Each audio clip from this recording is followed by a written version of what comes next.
What is up, everyone? It's Reviewer here, also known as Ryan, and today we're going to be talking about Hide or Die. Now you may be like, hey, that game came out last year, and I heard it was really bad. Yes, but it's actually coming back as soon as you're seeing this with a brand new overhaul. And we're just going to be talking about overall what's changed and a lot of things that you need to know. So first, for those of you interested, we're going to be talking about the history real quick. Back on May 20th, 2018, a Kickstarter was initiated. A lot of people showed interest, which made the devs really happy. So they rolled around an alpha for, YouTubers and stuff and backers and all that. But then the big stuff, November 1st, 2018, a beta was launched, and from that point on, people started to go crazy, and they're like, hey, I need this, I want this, I need this in my life, I need this in my veins. So then finally, August 1st, 2019, it came to early access. But due to many issues like bad FPS and bugs, people slowly left. And keep in mind, this was a team of 3. They were trying their hardest. But sadly, it got to the point where on December 9th, 2019, all the servers were officially shut down. So then they went with radio silence, but then, out of the blue, April 18th, 2020, they came back with an announcement saying, hey, Hide or Die, coming back May 1st. Here's everything you need to know. So now we're just going to break down everything you need to know about this review and why, in my opinion, it's a good game. So it'll come back with a new game mode called Extraction, which is a 3v1 mode. If you're a survivor, there's 3 of you obviously trying to activate 3 of extractors around the map, and either extracting 12,000 darkness in 10 minutes or 15,000 darkness in 12 minutes. And that's all you do. Your goal is to just walk up to these extractors, flip them on, put some gas cans in.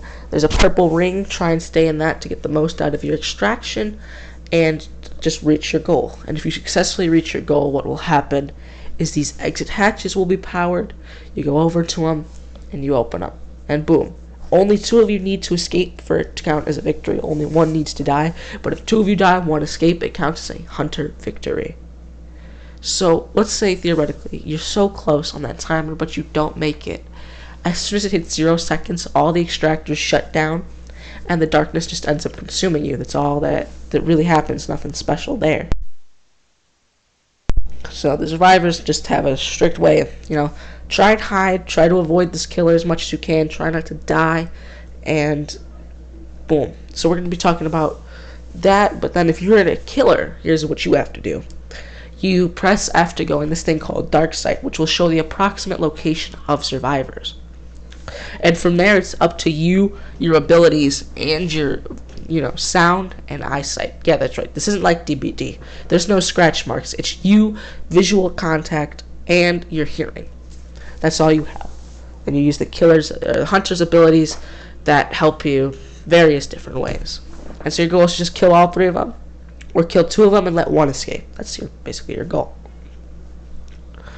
So we're going to go back and we're going to talk about the survivor mechanics now that you need to know. So what'll happen to a survivor is you have this bar called Super Sprint.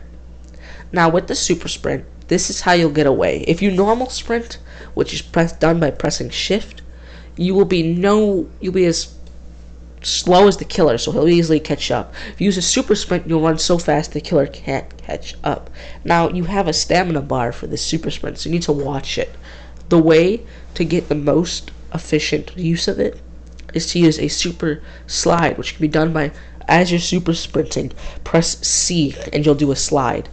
And after you do that slide, press Shift to instantly get back up, and boom, that's how you know you've covered the furthest amount of coverage possible. So you're as far away as the killer as you know you could have made it. So now we're talking about the health system. The survivors have 8 bars of health.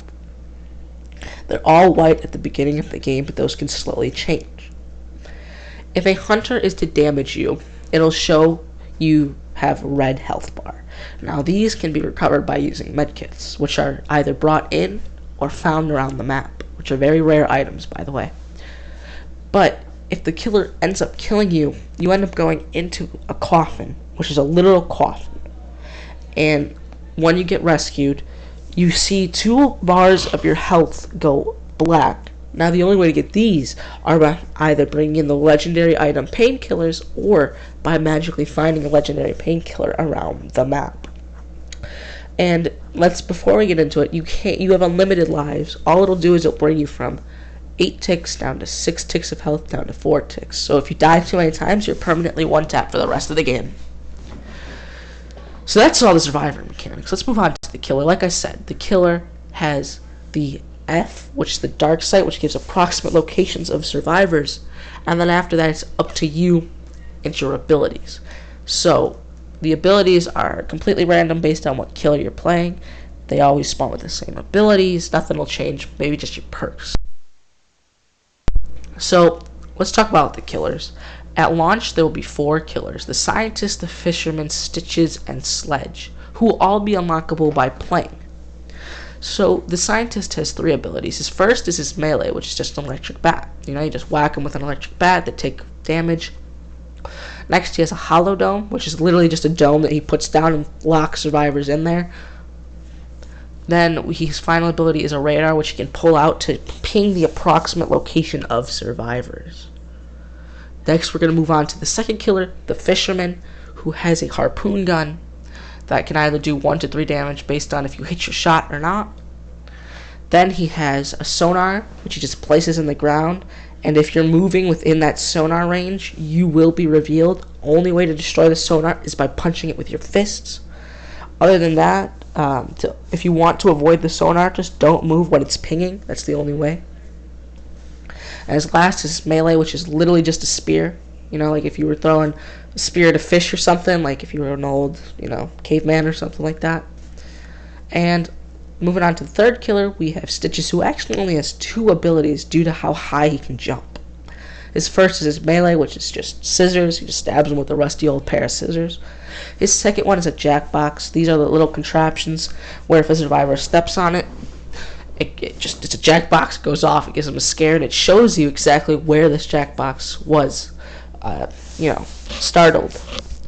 And that's just pretty good if you want to put him on the extractors.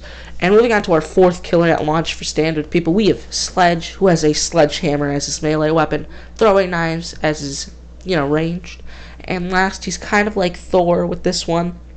He can basically throw a hammer forward, and if you're hitting the blast radius, you'll take damage and go flying. But let's talk about how much damage they each do and why the different damage is important. The Hunter's melee damage will do 4, so 2 hits of melee and you're out at the beginning of the game.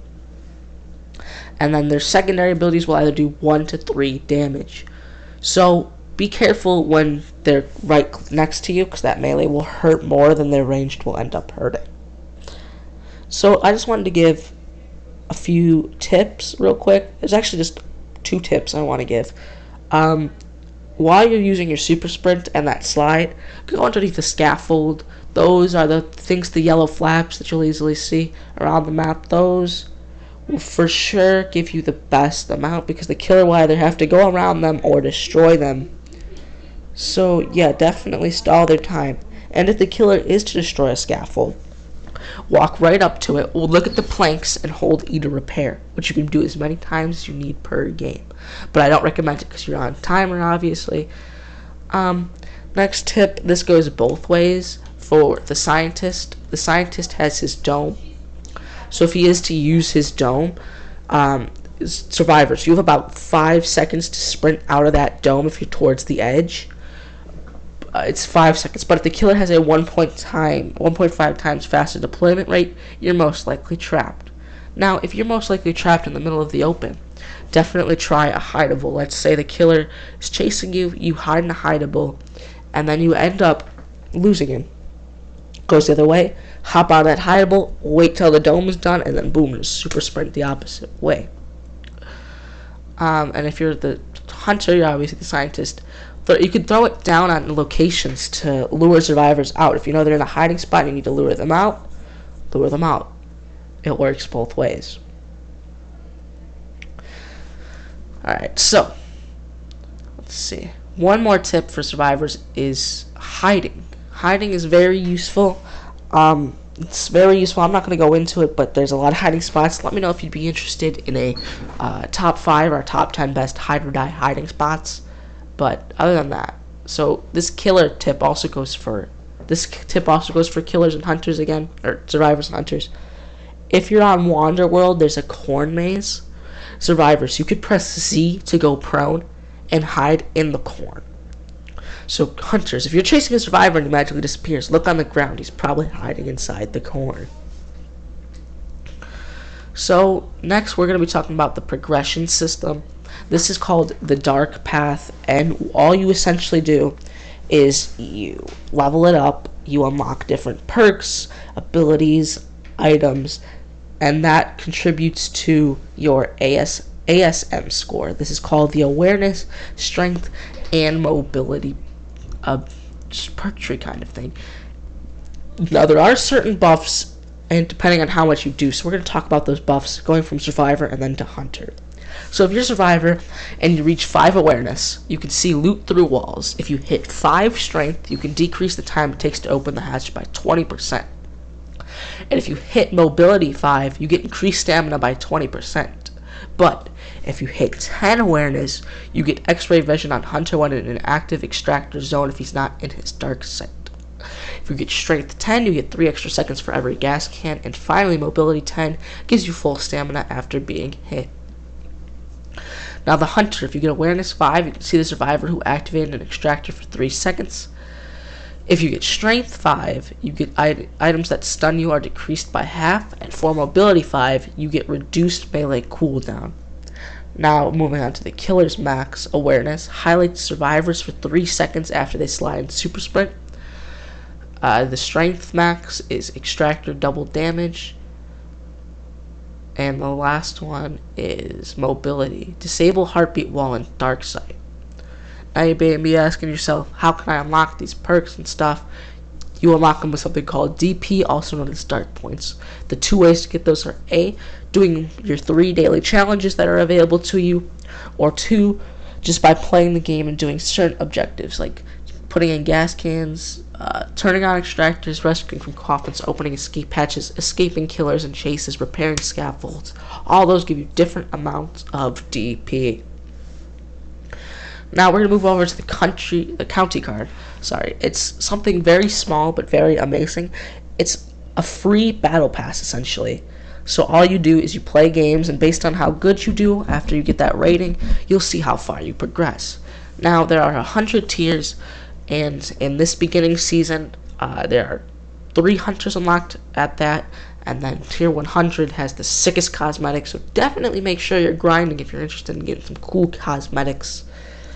It shouldn't be that hard if you play well enough.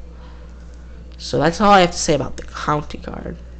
Now, I wanted to talk about upcoming. Yes, that's right. The devs here, the team of 3, the dream team, already has plans for the future. They are planning to make each season go 2 months. So the start of May until the start of July should be 1 season long. So, what they have planned for Season 2 is, or every season, is at least 1 hunter. They confirmed Season 2 will have a mode called LMS, also known as Last Man Standing, which was a 16-player mode where 1 player tried to grab a darkness like a red beam of light to become the killer and kill everybody. They also announced if you do not grind hard enough, or if you're too busy with life, if you don't get the hunter from that season, you'll automatically get him at the beginning of the next season. So, let's move on to the last topic. What is the difference between certain players? If you are a standard player who buys the game now or just bought it earlier, you will get the base game, which is the 3 maps, 4 killers, the Dark Path, everything included. But if you're a backer or a Kickstarter, you will receive Krampus at launch. That's right, a 5th killer. But everyone else will get them at the beginning of Season 2. Now, what you need to know is all of your codes are expired, though. So you need to use the new ones from your email address. And so now that we're done with the main points, something I want to briefly bring up is how there are cosmetics in this game. If you want to deck out your character, well, that's obvious what half of the county card is, which is pretty neat and convenient. But yeah, so last thing I want to talk about is how I felt, or my final impression, how it feels, and then why I think it's staying. It feels as smooth as it possibly can for a game that's been reworked in 6 months by a team of 3. Hardly any bugs. The movement's smooth, and it just feels like you always have a chance if you're clever enough. You know, if you find right hiding spots and stuff is what I'm meant to say. So to end this review, I wanted to give my score. I'm going to give this game an 8.5 because it can only go up from there. And like I said, 3 people made all this in 6 months, around almost 15 hours a day, just to give us this game currently and the future plans. All they need now is us, a community. So if you are interested, please just check it out in the Steam store. It'll be $15 USD all the way up until May 7th. So this has been Ryan. As soon as you see this, I'll also be live on Twitch if you're interested in checking that out. But yeah, guys, stay safe. Hope I catch you all soon. Take care. Peace.